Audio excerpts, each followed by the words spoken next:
Hi, I'm Jamal Jones, the founder and principal attorney at Jones Health Law, and today we'll take a look at the differences between CMS preclusion and OIG exclusion.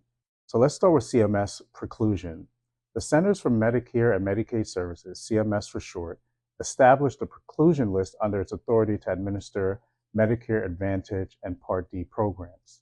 The list features healthcare providers and prescribers who are precluded from receiving payments for items or services furnished to Medicare beneficiaries enrolled in MA plans for prescriptions covered under Part D. So here are some of the common reasons for landing on the CMS preclusion list. First up, the provider's Medicare enrollment was revoked. Second, the provider is under an active re-enrollment bar. The provider engaged in conduct CMS deems detrimental to the best interest of the Medicare program.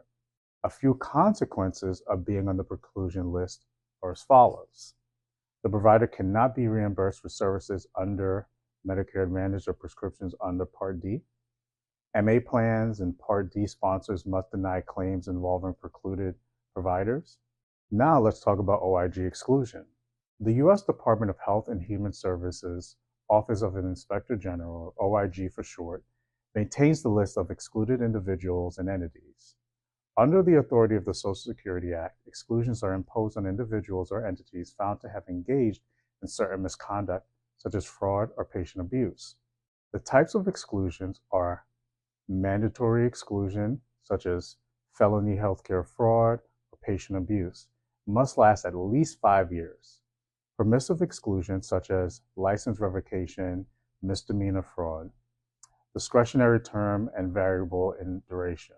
A few consequences of being on the preclusion list are excluded individuals or entities are barred from participation in all federal healthcare programs such as Medicare, Medicaid, TRICARE, etc.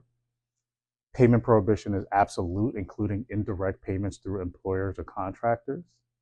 Claims submitted in violation can trigger civil monetary penalties and potential False Claims Act exposure. The list of excluded individuals and entities is publicly searchable, and providers are expected to routinely screen employees, contractors, and vendors.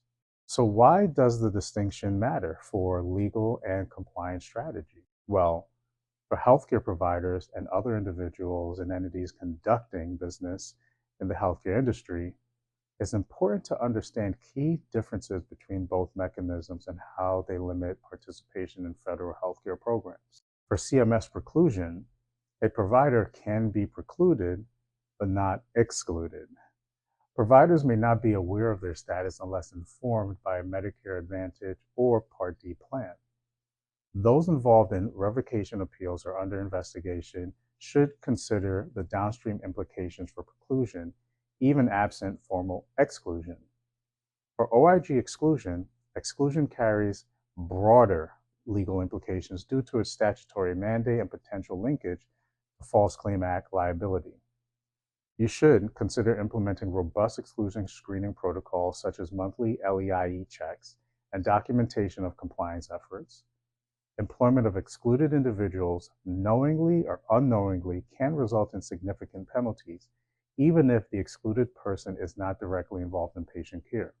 So what are some practical compliance considerations? Well, you should perform regular screening of employees, contractors, and vendors against the LEIE to remain aware of any changes or status updates. Conduct due diligence to avoid employing or contracting with those who are on either list. Ensure your operational staff understands how to handle denial notices and what to do if a provider appears on either list. Maintain thorough documentation.